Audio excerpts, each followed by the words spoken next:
இப்போது புதிய அறிமுகம் ஆச்சி ஹோட்டல் சாம்பார் 50 கிராம் ரூபாய் 20 மட்டுமே. நேஷனல் ஆரோக்கியா எக்ஸ்போ நாயுஷ் கான்க்ளேவ் ஜனவரி 9ல இருந்து 12 வரைக்கும் Chennai heartfulness institute Babuji memorial ashram மணப்பாக்கத்துல. GT Holidays, South India's #1 travel brand. You know you are special when you're with GT Holidays. Nakkheeran நேயர்களுக்கு வணக்கம். இன்று நம்முடன் கருத்துக்களை பரிந்துரை இணைந்திருக்கிறார் தமிழ்நாடு முற்போக்கு எழுத்தாளர்கள் மற்றும் கலைஞர்கள் சங்கத்தின் கடலூர் மாவட்ட பொறுப்பாளர் பால்கி அவர்கள். வணக்கம் சார். வணக்கம்.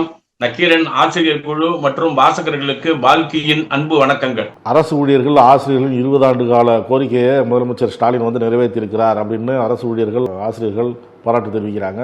கூட்டணி கட்சி தலைவர்கள் பல்வேறு அரசியல் கட்சி தலைவர்களும் பாராட்டு தெரிவிக்கிறாங்க.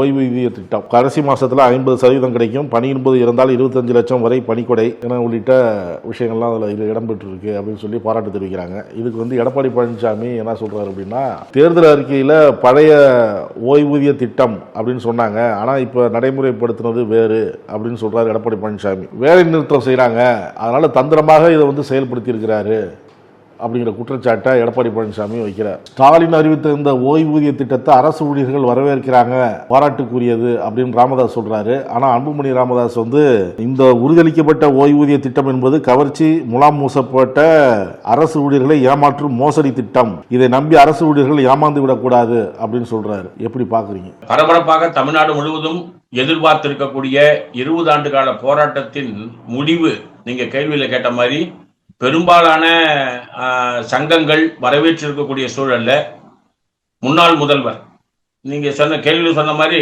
எதிர்கட்சி தலைவர், இன்னைக்கு முன்னாள் முதல்வர் இந்த குழப்பத்திற்கு எப்படி காரணமானார், இவர் கேட்கக்கூடிய கேள்விகள் இன்றைக்கு பொருந்துமா என்று வாசகர்கள் சிந்தித்து பார்க்க வேண்டிய ஒரு சூழல் தான் இன்னைக்கு வந்துருக்கு. அநேகமா எந்த சங்கமும் இதுல எதிர்க்கல. ஏன் எதிர்க்கலன்னு சொன்னா, பழைய ஓய்வூதிய திட்டத்தோட இந்த ஓய்வூதிய திட்டத்தை, அதாவது எம்ப்ளாயி கான்ட்ரிபியூஷன் பண்ணுற பென்ஷன் ஸ்கீமை ஒப்பிடக்கூடாது. இடையில கிட்டத்தட்ட 9 மாதங்களுக்கு முன்பாக முன் தேதியிட்டு புதிய பென்ஷன் திட்டத்தை தமிழகத்தில் ஊழியர்களுக்கு எதிராக அமுலாக்கியவர் அன்றைய முதல்வர். அன்றைய முதல்வர் அந்த மாதிரி செஞ்சதுனால எந்த மாநிலத்திலும் இப்படி ஒரு அதிருப்தி என்பது வந்ததே கிடையாது. ஒப்பீட்டு அளவுல இந்த சப்ஜெக்ட்ல எப்படி பார்க்கணும்னு சொன்னா, இப்ப 3 விதமான பென்ஷன் என்று வரையறை ஆகிப்போச்சு. பழைய ஓய்வூதியர்களுக்கு நிறைய பென்ஷன், அதாவது 2000க்கு முன்னால வேலைக்கு வந்தவங்களுக்கு ஓல்டு பென்ஷன் ஸ்கீம் OPS, 2001க்கு பின்னால வேலைக்கு வந்தவங்களுக்கு நியூ பென்ஷன் ஸ்கீம். இந்த நியூ பென்ஷன் ஸ்கீமை அமுல்படுத்தக்கூடாது என்று இதே மாதிரி முதல்வர்கிட்ட கோரிக்கை வைக்கிற மாதிரி எடப்பாடி அவர்களிடம் கோரிக்கை வச்ச போது அதை பற்றி பதில் சொல்லாமல் இந்த நியூ பென்ஷன் ஸ்கீமை முன்தேதியிட்டு அமுல்படுத்தினவர் தான் அவரு. கூடுதலா பார்க்க வேண்டிய விஷயம் என்னன்னா, பல கூட்டங்கள்ல அவரு 200 பேர் இருக்கிற ஒரு பள்ளிக்கூடத்தினுடைய ஹெட்மாஸ்டருக்கு நாம எவ்வளவு சம்பளம் கொடுக்குறோம் தெரியுமா, 85,000 ரூபாய் என்று நீங்க வீடியோ எல்லாம் பார்த்துருவீங்க, நிறைய ஆடியோ வீடியோ எல்லாம் இப்ப வருது. அப்படி புலம்புனவரு, அது சரியில்லைன்னு சொன்னவர் தான் இந்த முன்னாள் முதல்வர் என்பதை நம்ம பார்த்துக்கணும். இப்ப இந்த 25-26 இந்த ஸ்கீம் ஏன் வந்தது, ஏன் ஓல்டு பென்ஷன் ஸ்கீம் இல்லைன்னா, ஒன்றிய அரசு குறைந்தபட்ச பொறுப்பை ஏற்க முடியாது, மாநிலங்களே பென்ஷன் பிரச்சனையை ஏற்றுக்கொள்ள வேண்டும் என்று சமீபத்திய சூழல்.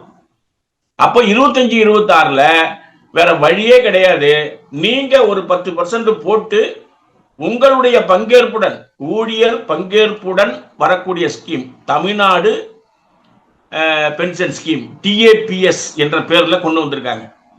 நான் ஏற்கனவே சொன்ன மாதிரி 2001க்கு முன்னால உள்ளவங்க ஓல்டு, 2001க்கு பின்னால உள்ளவங்க NPS, 2025-26 கேட்டகரி. இந்த 25-26 கேட்டகரியில் இருக்கக்கூடிய ஆட்களுக்கு உறுதியான பென்ஷன் இருக்கு. இந்த எடப்பாடி பழனிசாமி மேல அறிமுகப்படுத்தப்பட்ட பாருங்க நியூ பென்ஷன்ல, அதுல உறுதியான பென்ஷன் இல்லை. உறுதியான பென்ஷன் இல்லை என்பதனாலதான் இந்த 10-18 வருஷமா அந்த போராட்டம் நடந்தது. இது எப்படி பென்ஷனை கால்குலேட் பண்றாங்க, கடைசி சம்பளத்துல 50%, இது பழைய ஓய்வூதியத்துல இருக்கு. இப்போ ஸ்டாலின் அமுலாக்கி இருக்கக்கூடிய இந்த ஸ்கீம்ல இருக்கு. சோ டிக் பண்ணிடுவான், வெரி குட் அப்படின்னுவான். ஏன் நியூ பென்ஷன் ஸ்கீம்ல இது இல்லாம போனது என்று பதில் சொல்ல வேண்டியது அன்னைய முதல்வர். அன்றைக்கு அது உங்களுக்கு முதலீட்டு அடிப்படையில தான் கால்குலேட் பண்ண முடியும். நீங்க முதலீடு பண்ணதுக்கு லாபம் வந்தா உங்களுக்கு பென்ஷனு, இல்லைன்னா இல்லை. சரி, பென்ஷன் உறுதியா இருக்கா? இருக்கு. ஓல்டு ஸ்கீம்ல இருக்கு, இப்ப வந்திருக்கிற ஸ்கீம்ல இருக்கு. நியூ பென்ஷன் ஸ்கீம்ல இருக்கா? இல்ல. அப்ப இல்லை என்ற நிலையில் இருந்து இருக்கு என்ற நிலைக்கு இந்த ஸ்கீம் வந்ததுனால பெரும்பகுதியான ஆட்கள் அதை வரவேற்கிறாங்க. அரசு ரோல் பழைய பென்ஷன் திட்டத்துல இல்ல. புதிய பென்ஷன் திட்டத்துல 14% அரசாங்கம் கொடுக்கும். இப்போ முழு உறுதி எப்படி கொடுக்குறாங்கன்னு சொன்னா, நம்முடைய எம்ப்ளாயீஸ் ஒரு 10%, அரசு கொஞ்சமும் போட்டு உங்க சுய விருப்பத்தின் அடிப்படையில் நீங்கள் கான்ட்ரிபியூட் பண்ணி ஒரு பென்ஷன் ஸ்கீம் வருது. இப்போ நீங்க கேள்வி கேட்கும்போது சொன்னீங்க, நயவஞ்சகமாக வேலை நிறுத்தத்தை நிறுத்துவதற்காக இதை ஏற்பாடு செஞ்சிட்டாங்க அப்படின்னு சொல்றாங்க. ஒரு ஆளுகிட்ட 10% கான்ட்ரிபியூஷன் வாங்கும்போது அரசாங்கத்துக்கு இவ்வளவு கோடி ரூபாய் வரும். இவ்வளவு கோடி ரூபாய் வருமானத்துக்கு இவ்வளவு இன்ட்ரெஸ்ட் கிடைக்கும். அதாவது நாடு நன்றாக இருந்தால் மும்மாறி பொழியும்னு அரசர் சொல்ற மாதிரி சில ஆட்கள் கணக்கு சொல்றாங்க. அப்படி ஸ்கீம் இன்னைக்கு இல்ல. இந்திய நாடு முழுவதும் இல்ல, உலக நாடுகள் முழுவதுமாக நிதி ஏற்ற இறக்கத்துல பென்ஷனே கூடாது என்ற நிலை இருக்கும் போது நமக்கு பென்ஷனை உறுதிப்படுத்துவதற்கு இதை ஏற்பாடு செய்திருக்கிறது தான் பார்க்கவது. புது பென்ஷன் ஸ்கீம்ல பங்கு சந்தையில போட்டதுனால நமக்கு ஆபத்து இருக்கு. இது பங்கு சந்தையில முதலீடு செய்யப்படாத வகை என்பதனால இந்த புதிய TAPS திட்டம் என்பது லாபகரமானது. சரி, ஓய்வுக்கு பின்னால எவ்வளவு ரூபாய் காசு வருதுன்னு பாத்தீங்கன்னா 60% அந்த ஓய்வுக்கு பின்னால. ஆனா ஓய்வுக்கு பின்னால குடும்ப ஓய்வூதியம் என்பது புதிய பென்ஷன் திட்டத்துல உறுதி செய்யப்படவில்லை. வாழ்நாள் முழுவதும் பென்ஷன் என்பது ஏற்கனவே இருந்தது. புதிய பென்ஷன் திட்டத்துல வெறும் 40% தான் இருந்தது. இப்ப பாத்தீங்கன்னா ஃபுல்லா இருக்கு. வாழ்நாள் முழுவதும் உங்களுக்கு பென்ஷன் உருவுது. குடும்ப ஓய்வூதியம் வேண்டும் வேண்டும் வேண்டும் என்று கேட்டு கிட்டத்தட்ட பல முறை பேச்சுவார்த்தை தோல்வியானது இந்த பாயிண்ட்ல தான். அதுல 60% ஓல்டு பென்ஷன் ஸ்கீம்லயே 50% தான். இப்போ 10% ஏற்றி கொடுத்துருக்காங்கன்றது. இறப்பு, ஒருத்தர் இறந்துட்டாருன்னா நீங்க கேள்வி கேட்ட மாதிரி ஹையஸ்ட் கிராஜுவிட்டி 25 லட்சம். கல்யாணத்துக்கான கடன் என்பது சொற்ப தகவலிலிருந்து கடனுடைய லிமிட்டை கிட்டத்தட்ட இன்றைக்கு விலைவாசிக்கு ஏற்ப ஒரு 5 லட்சமா மாற்றி இருக்கிறது. ஊழியருடைய விருப்பம் என்பது கம்பல்சரியா இருந்தா தான் இன்னைக்கு பென்ஷன் கொடுக்க முடியும் என்ற சூழல் இருக்கும்போது இந்த ஸ்கீமுக்கு முதல்ல ஆரம்பிக்கிறதுக்கு தமிழ்நாடு அரசுக்கு 13,000 கோடி ரூபாய் தேவைப்படும். ஒவ்வொரு வருஷமும் 11,000 கோடி ரூபாய் தேவைப்படும். இந்த சூழல்ல நிறைய கடன் வாங்கக்கூடிய சூழல்ல ஊழியர்களுடைய குடும்பங்களை கணக்கில் கொண்டு அவர்களுடைய கோரிக்கையை நிறைவேற்ற வேண்டும் என்ற மனது இருந்ததுனால திராவிட முன்னேற்ற கழக அரசு இதை அமலாக்கி இருக்கிறது. இதுல விடுபட்ட எம்ப்ளாயீஸ் கொஞ்சம் பேர் இருக்கிறாங்க. ஆனால் அவர்களை வெவ்வேறு ஸ்கீம்ல கொண்டு வந்ததுனால இதுல சேர்க்க முடியல. சரி, இடையில ரிட்டையர்ட் ஆன ஆட்களுக்கு இதுல இல்லையே என்ற கேள்வி அந்த அன்புமணி ராமதாஸ் போன்றவங்க கேட்டிருக்காங்க. அது அவங்க படிக்கலன்னு அர்த்தம். அதுக்கு இடையில அந்த 18 பக்க அறிக்கையில பாத்தீங்கன்னு சொன்னா ப்ரொபோர்ஷனேட் பென்ஷன் இந்த ஸ்கீம்ல கவர் ஆகலைன்னாலும் ஒரு ஊக்கத்தொகை போன்று எல்லா ஆட்களையும் கவர் செய்யக்கூடிய விதத்தில் தான் இந்த பேடி தலைமையிலான குழு ஆலோசனை சொன்னது. 1-2 விஷயங்கள்ல மட்டும்தான் முரண்பாடு வந்தது. அதையும் பேசி சரி செஞ்சிட்டாங்க. அதனால பல லட்சம் ஊழியர்களுடைய நியாயமான கோரிக்கைக்கு 20 வருஷம் கழிச்சு தீர்வு கண்டிருப்பது சரியான விஷயம். எதிர்ப்பு குரல் கொடுக்கக்கூடிய நயினார் ராஜேந்திரன் அவர் பாத்தீங்கன்னா அப்ப அதிமுகவில் இருந்தவர், இந்த நியூ பென்ஷன் ஸ்கீம் ஆதரித்தவர். அவர் என்ன கேட்கிறாருன்னா, ஏன் ஓல்டு பென்ஷன் ஸ்கீமை நீங்க கொண்டு வரல? அப்போ அதிமுக நியூ பென்ஷன் ஸ்கீமை கொண்டு வரும் போது எடப்பாடி பழனிசாமியை நயினார் ராஜேந்திரன் எதிர்த்துட்டார்னா இந்த குரல் சரியான குரல். அன்று NPS நியூ பென்ஷன் ஸ்கீமை வரவேற்றவர்கள் இன்றைக்கு எதிர்கட்சியாக இருக்கும் போது இவர் எடுத்த முயற்சி என்பது ஒரு அதிருப்தியில உள்ள ஊழியர்களுக்கு நமக்கு ஓட்டா மாறுமோ என்ற ஒரு கனவுல நின்றுட்டு இருந்தாங்க. இப்போ வேற வழி இல்லாம அந்த விரக்தி மனப்பான்மையில பேசுறாங்கன்னு தான் பார்க்கணும். முதிர்ச்சியான ராமதாஸ் அவர்கள் இதை வரவேற்றிருப்பது நல்ல விஷயம். அன்புமணி ராமதாஸ் நீங்க கடன்கார நாடு என்று தமிழகத்தை சொல்வது, என்கிட்ட மட்டும் 1 வருஷம் கொடுத்து பாருங்க, என்கிட்ட 1 மாசம் கொடுங்கன்னு சீமான் சொல்லுவாரு, என்கிட்ட 1 வருஷம் கொடுங்கன்னு சொல்லி அன்புமணி ராமதாஸ் கேட்பாரு. ஆனா இவர்கிட்ட கொடுத்த 5 வருஷத்துல இந்தியாவிலேயே நாடாளுமன்றத்துல கேள்விகளே கேட்காம குறைஞ்ச அட்டெண்டன்ஸ்ல போனவர் அன்புமணி ராமதாஸ் மட்டும்தான். நாம சொல்லல, அவங்க அக்காவே ஒரு மீட்டிங்ல சேலத்துல போட்டு புரட்டி எடுக்கிறாங்க. அதனால எதிர்கட்சிகள் சொல்லுவது அவலக்குரல், ஆளும் கட்சி செய்திருப்பது ஒரு நம்பிக்கையை விதைத்திருக்கிறது. ஒரு சரியான திசையில் இந்த அரசு போவதற்கான வாய்ப்புகளை உருவாக்கி இருக்கிறது. ஆகவே இந்த வரவேற்கப்பட வேண்டிய பென்ஷன் ஸ்கீமை அனைவரும் சேர்ந்து ஒரு அரசு எப்படி இருக்க வேண்டும் என்பதற்கான முன்மாதிரியாக இதை எடுத்துக்கொண்டு அதில் உள்ள சின்ன சின்ன அமுலாக்கங்கள்ல இருக்கக்கூடிய தடைகளை பேசி சரி செய்து கொள்வதுதான் சரியாக இருக்க முடியும். தமிழ்நாடு முதல்வர் இந்த பிரச்சனையில் பாராட்டுக்குரியவர். இந்த டிஏபிஎஸ் ஸ்கீம் என்பதும் பெரும்பகுதி மக்களுக்கு பாதிக்கக்கூடிய வகையில இல்லை. ஆகவே நாம் இதை வரவேற்க வேண்டும். அதிமுக ஆட்சியில் அறிவிக்கப்பட்டது இலவச லேப்டாப் திட்டம். நிதி நெருக்கடி காரணமாக அது தொடர முடியல. முதலமைச்சர் ஸ்டாலின் அதுக்கான நிதியை ஒதுக்கி 20 லட்சம் மாணவர்கள் கொடுக்குறோம் அப்படின்னு சொல்லிட்டு 10 லட்சம் மாணவர்களுக்கு முதற்கட்டமாக கொடுக்கறதா தொடங்கி வைக்கிறார். இது எப்படி பாக்குறீங்க? இந்த மடிக்கணினி பிரச்சனை ஏன் நின்று போனது? அதாவது கொரோனாவுக்கு பின்னால அது நின்று போனது என்று எதிர்கட்சி தலைவர் குற்றம் சாட்டது இல்லை. வாங்கின மடிக்கணினியை பயன்படுத்தாமல் 2019 அண்ணா திராவிட முன்னேற்ற கழக அரசு, எடப்பாடி தலைமையிலான அரசு 68 கோடி ரூபாய் நஷ்டத்தை ஏற்படுத்தி இருக்கிறது. 55,000 லேப்டாப்புகள் பயன்படுத்தப்படாமல் வீணடிக்கப்பட்டன. நாம சொல்லல, சிஏஜி கண்டுபிடிச்ச அறிக்கை. சிஏஜி கண்டுபிடிச்ச அறிக்கையை மறுபடியும் தோண்டி எடுத்து சரி செய்து அதுக்கு பொறுப்பான ஆட்கள் மீது நடவடிக்கை எடுக்க வேண்டும் என்று பல அமைப்புகள் கோரிக்கை வச்சன. நல்ல வேளை இப்ப இந்த லேப்டாப் சப்ஜெக்ட் மறுபடியும் திமுக அரசு ஆரம்பிக்கும் போதுதான் பழைய பாக்கி என்ற சமாச்சாரம் வெளியில வர ஆரம்பிச்சிருக்கு. தமிழிசை போன்றவர்கள் அவங்க மருத்துவத்துறையிலையும் அப்டேஷன் கிடையாது, கல்வித்துறையிலையும் அப்டேஷன் கிடையாது. HCL தமிழர் தானே, சிவநாடார்கிட்ட தரமானதை நீங்கள் ஏன் வாங்கவில்லை? வேர்ல்டு லெவல்ல அங்கீகரிக்கப்பட்ட 3 அமைப்புகள்ல ஒரு அமைப்பு தான் இந்த ACAR. அந்த ACARன்ற அந்த நிறுவனத்துல இருந்து தான் நம்ம வாங்கியிருக்கிறோம்.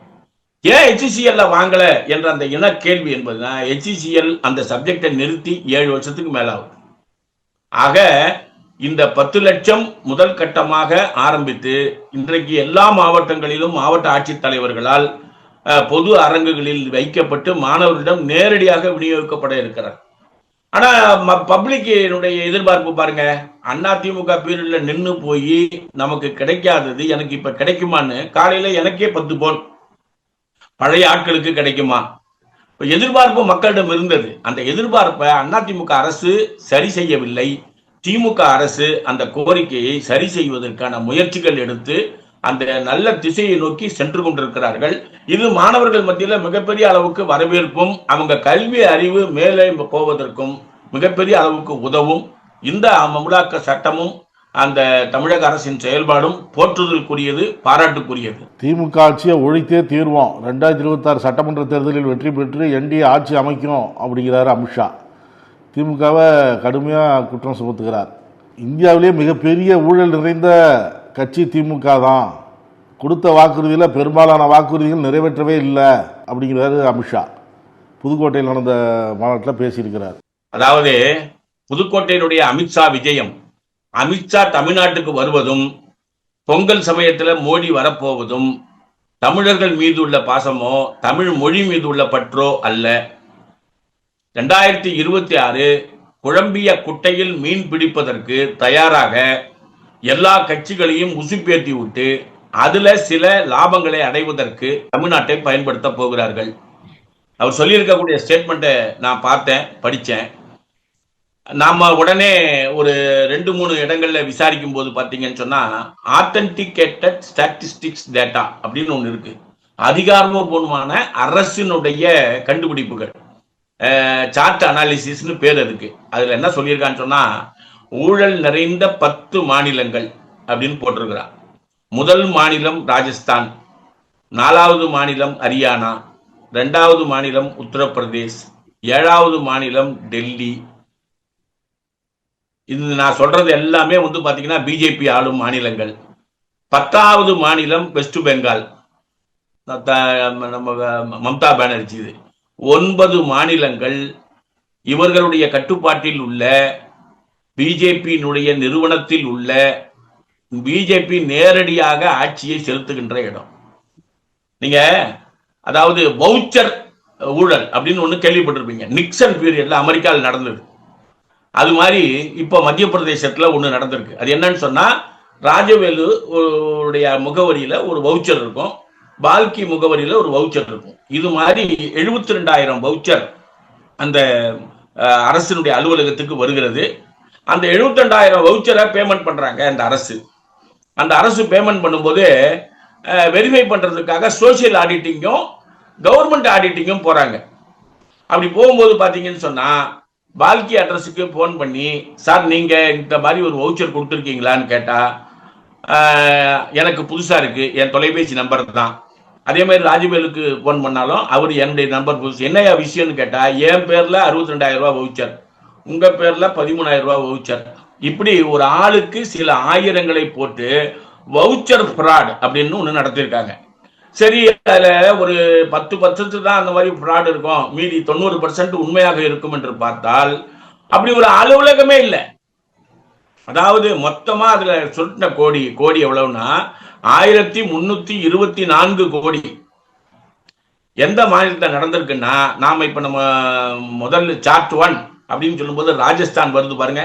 அது மத்திய பிரதேசத்துல இது மாதிரி ஒரு ஊழல். 2 இடத்துல பாலம் கட்டுறாங்க. ஒரு பாலம் திறக்கப்படுகிறது, ஒரு பாலம் திறக்கப்படவில்லை. ஏன் திறக்கப்படவில்லைன்னா, பாலம் வேண்டும் என்று முடிவெடுத்து, அதுக்கப்புறம் அந்த ஊருக்கு பாலம் வேண்டாம் என்று முடிவெடுத்து, பாலம் வேண்டாம் என்ற ஃபைல் இந்த பாலம் வேண்டும்ல வைக்கல. முதல் ஃபைல்ல 2 பாலத்துக்கு சாங்ஷன், 2வது பாலத்துக்கு இல்ல.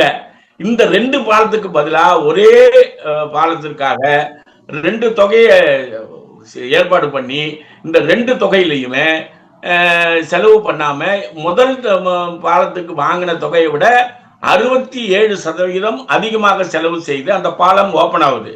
உத்தரப்பிரதேசத்துல ஒரு மாவட்டத்துல அந்த ஓபன் ஆன அந்த பாலம் என்பது 3 மாதத்துல ரீடெண்டருக்கு வருது. 3 மாதத்துல ரீடெண்டருக்கு வருது.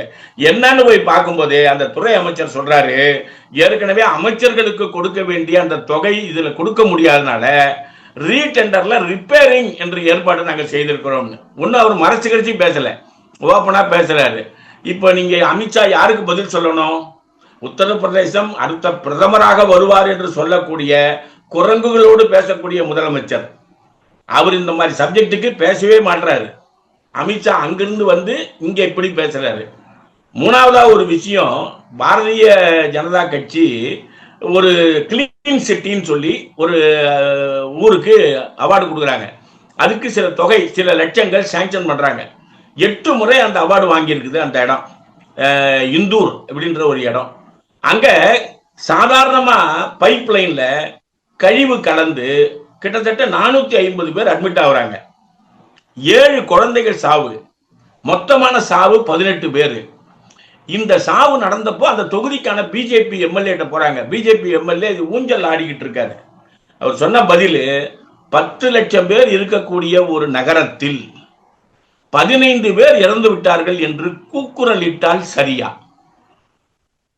10 லட்சம் பேர் இருக்கிற இடத்துல ஒரு 15 பேர் இறந்துட்டாங்கன்னு சொன்னா அதுக்கு கூக்குரலிட்டால் சரியா என்று கேட்கிறாங்க. ஒரு உயிர் போனாலும் உயிர் போனது தானே. ஆமா, ஒரு அலட்சியமான பதில் பேசுகின்ற பிஜேபி கரப்ஷன் என்பதை தன்னுடைய மூலதனமாக்கி ஏற்பாடு பண்றாங்க. ஹரியானாவில் வேற கட்சியில இருந்து, காங்கிரஸ்ல இருந்து பிஜேபிக்கு வந்துட்டார் ஒருத்தர், பெரிய ஊழல் பண்ணிட்டாரு. அவரு அங்க வந்த பிறகு பேட்டி கொடுக்குறாரு, என் மீது எஃப்ஐஆர் போட்டீங்க, சார்ஜ் ஷீட் போட்டீங்க, தைரியம் இருந்தா இப்ப போடுங்கன்றாரு. நான் இப்ப பிஜேபியில இருக்கேன். அது ஆடியோ ரிலீஸ் ஆயிருக்கு. அப்போ ஊழலை மறைக்க, மிரட்ட அரசியலுக்கு அதிகமாக பயன்படுத்துவது பிஜேபி ஆளும் மாநிலங்கள். 10 மாநிலங்களிலே தமிழ்நாடு இல்லாத போது தமிழ்நாட்டு மக்களை ஏமாற்றுவதற்கு அமித்ஷா எத்தனை முறை முயன்றாலும் அது நடக்காது. அங்கொன்றும் இங்கொன்றுமாக சில அதிகாரிகள் ஊழலில் கைது செய்யப்படுவது வாடிக்கை. அவர்கள் மீது கடுமையான நடவடிக்கை எடுக்கப்பட வேண்டும் என்பதுதான் நம்முடைய விருப்பமும் கூட. மக்களுக்கான சேவையை, மக்கள் சேவையை அதிகப்படுத்துகின்ற மாநிலமாக தமிழ்நாடு தொடர்ந்து விருது வாங்கிட்டு வருது. அப்படி இருக்கும்போது தமிழகத்தை குறை சொல்லுவதற்கு பிஜேபியினுடைய உச்சமாக இருக்கக்கூடிய அமித்ஷா அவர்களுக்கோ அருகதை இல்லை என்பதுதான் நம்முடைய நிலைப்பாடு. எச்சரிக்கையாக இருந்து இந்த சக்திகளை ஓரம் கட்டுவதன் மூலம் நம்முடைய தமிழ்நாட்டினுடைய பெருமையை தொடர்ந்து பாதுகாக்க வேண்டியது நம்முடைய கடமை என்று தான் நம்ம பார்க்கிறோம். வெனிசுலாவில் என்ன சார் பிரச்சனை? ட்ரம்ப் கிட்ட போதைப் பொருள் கடத்தினது அதுதான் விஷயமா இல்ல வேற ஏதாவது விஷயமா? அதாவது சர்வதேச லெவல்ல அமெரிக்கா 2வது முறையாக ட்ரம்ப் ஆட்சிக்கு வந்த பிறகு அமெரிக்காவின் வரலாறு கிசிங்கர் காலத்திலிருந்து நம்ம பார்த்தோம்னு சொன்னா நீங்க பைடன் வரைக்கும் அமெரிக்காவினுடைய கொள்கை எந்த நாடுகளிலும் இருக்கக்கூடிய செல்வத்தை அவர்கள் வியாபாரத்துக்கு பயன்படுத்திக் கொள்வார்கள். ஆனால் ட்ரம்ப் வந்ததுக்கு அப்புறம் அது எப்படி ஆகி போச்சுன்னு சொன்னா எங்கெங்கு எண்ணெய் வளங்கள் இருக்கிறதோ அந்த எண்ணெய் வளங்களை ஸ்ட்ரிக்டா அமுலாக்கணும்னு சொன்னா அதுல நீங்க டாலர்ல தான் விற்கணும் என்று அவர் அதிகமா இம்போஸ் பண்றாரு. டாலர்ல இம்போஸ் பண்ணா அது எங்களுக்கு பயன்படாது. ஏற்கனவே உனக்கு முன்னால அதாவது ஒபாமா பீரியடுக்கு முன்னால இருந்தே நாங்க அது கிடையாதுன்னு சொல்லிட்டோம். சைனானா சைனா நாட்டோட, அமெரிக்கானா அமெரிக்கா நாட்டோட, வேற நாடுனா அந்த நாட்டோட, அந்த நாட்டு நாணயத்துல பயன்படுத்தினா நலிந்து இருக்கக்கூடிய வெனிசுலாவுக்கு அது பயன்படும். ஆகவே நாங்க அதை அமலாக்குறோம் என்பதுதான் சண்டை. இதுல நடுவுல வெனிசுலாவில் இருக்கக்கூடிய எதிர்கட்சியை பயன்படுத்தி கொண்டு அமைதி விருதுன்னு ஒரு அம்மாவுக்கு கொடுப்பதன் மூலம் அங்க ட்ரக்ஸ் அதிகமா இருக்கு என்ற ஏற்பாடு. வெனிசுலாவுக்கும் அமெரிக்காவுக்கும் இருக்கக்கூடிய விஷயம் தமிழ்நாடு முழுவதும் போதை அதிகமாக இருக்குன்னு தமிழ்நாட்டு பிஜேபி சொல்றாங்க பாருங்க. அந்த போதை விஷயங்கள் வருவது பூரா 6 துறைமுகங்கள்ல இருந்து. இந்த 6 துறைமுகங்களும் அந்த மாநிலங்கள் பிஜேபி ஆளும் மாநிலங்கள். அந்த துறைமுகங்கள் பூரா அதானியினுடைய துறைமுகங்கள். இதே மாதிரி அமெரிக்க கட்டுப்பாட்டில் இருக்கக்கூடிய ஆட்களை வைத்துக்கொண்டு அந்த போதை என்கின்ற அந்த சட்ட வரையறையை மிரட்டுதலாக பயன்படுத்தி கொண்டு இந்த ஏற்பாட்டை அவங்க பண்ணியிருக்கிறாங்க. இதுல நம்ம கவனிக்க வேண்டிய பாயிண்ட் என்னன்னு சொன்னா நீங்க இந்த டாலர் முறைக்கு நாங்கள் ஒத்துக்கொள்ள மாட்டோம் என்று இப்ப அவங்க சுப்ரீம் கோர்ட் சொல்லி இருக்கக்கூடிய துணை அதிபர் கூட ஏற்றுக்கொள்ளவில்லை, வெனிசுலா மக்கள் ஏற்றுக்கொள்ளவில்லை. ஆனா நம்ம என்ன பார்க்கணும்னா அடுத்த நாட்டினுடைய பொருளாதார விஷயத்தில் அரசியல் விஷயத்தில் செக்ஷன் 124 அப்படின்னு ஒரு செக்ஷன் இருக்கான் இன்டர்நேஷனல் ஜுடிஷியரியில. அந்த 124 செக்ஷன் சி பிரகாரம் நீங்க ஐநா சபைக்கு தகவலை கொடுத்து ஐநா சபை அதில் தலையிடுவதற்கான வாய்ப்புகளை உருவாக்கி ஐநா சபையும் போகாமல் அல்லது ஐநா சபை சொல்லி அந்த நாடு கேட்கலன்னு சொன்னாதான் நீங்க முயற்சிகளை மேற்கொள்ள வேண்டுமே ஒழிய நேரடியாக போகக்கூடாது.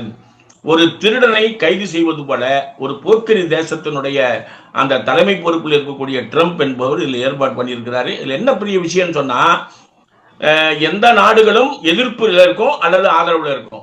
மோடி அவர்கள் இந்த சப்ஜெக்ட்ல அமெரிக்கா நீங்க ரஷ்யா கிட்ட ஆயில் வாங்கக்கூடாதுன்னு சொல்லும் போதும் சரி, இந்த நாட்டோட இப்படித்தான் வியாபாரம் பண்ண வேண்டும் என்று சொல்லும் போதும் சரி, கருத்தை சொல்லாமல் அமெரிக்காவுக்கு உற்ற நண்பனாக அவர் நேற்று கூட பேசும்போது என்ன சொல்றாருன்னா ட்ரம்ப் என்னுடைய best friend in the world Modi தான்.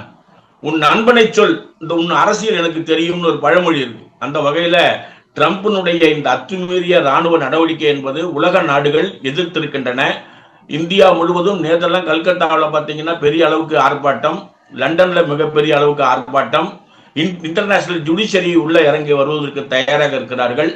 இந்த சூழல்ல இந்தியாவினுடைய பெருமை என்பது நம்ம வாங்குற எண்ணெய் வளத்துல எந்த பிசினஸ் நாம நடத்திக்கிட்டு இருக்கோமோ அதுக்கு அமெரிக்கா நிபந்தனை விதிக்க கூடாது என்றாவது நம்முடைய வெளியுறவுத்துறை அமைச்சரோ பெட்ரோலியத்துறை அமைச்சரோ பேச வேண்டும். பேசாமல் இருப்பது அமெரிக்காவுக்கு ஒத்து ஊதுவதற்கு சமம். அந்த நிலையில் இந்தியா செயல்படுவது ஆரோக்கியமானது இல்லை என்றுதான் தெரியும். இந்த கைது என்பது கண்டிக்கத்தக்கது என்பதுதான் பொதுமக்களுடைய பொதுவான கருத்துக்களை பகிர்ந்து கொண்டதற்கு நன்றி சார். கருத்துக்களை கேட்டமைக்கு நன்றி, வணக்கம். நேஷனல் ஆரோக்கியா எக்ஸ்போ அண்ட் நம்ம சென்னையில மணப்பக்கத்தில் உள்ள ஹார்ட்ஃபுல்னஸ் இன்ஸ்டிடியூட் பாபுஜி மெமோரியல் ஆசிரமம் January 9 to 12. Click the link below and register. Nakkheeran டிவிக்கு சப்ஸ்கிரைப் செய்யுங்கள். உங்கள் ஆதரவே எங்கள் பலம். ஆசிரியர்களுக்கு நண்பனாகவும் மாணவர்களுக்கு ஆசானாகவும் திகழும் தேர்வு வழிகாட்டி. ஒவ்வொரு பாடத்திற்கும் அனுபவமிக்க ஆசிரியர்களின் துல்லியமான தெளிவான விடைகள். CNC இருக்கு, தேர்வு பயம் எதற்கு? இது தீரன் பப்ளிஷிங் ஹவுஸ் விற்பனை வெளியீடு.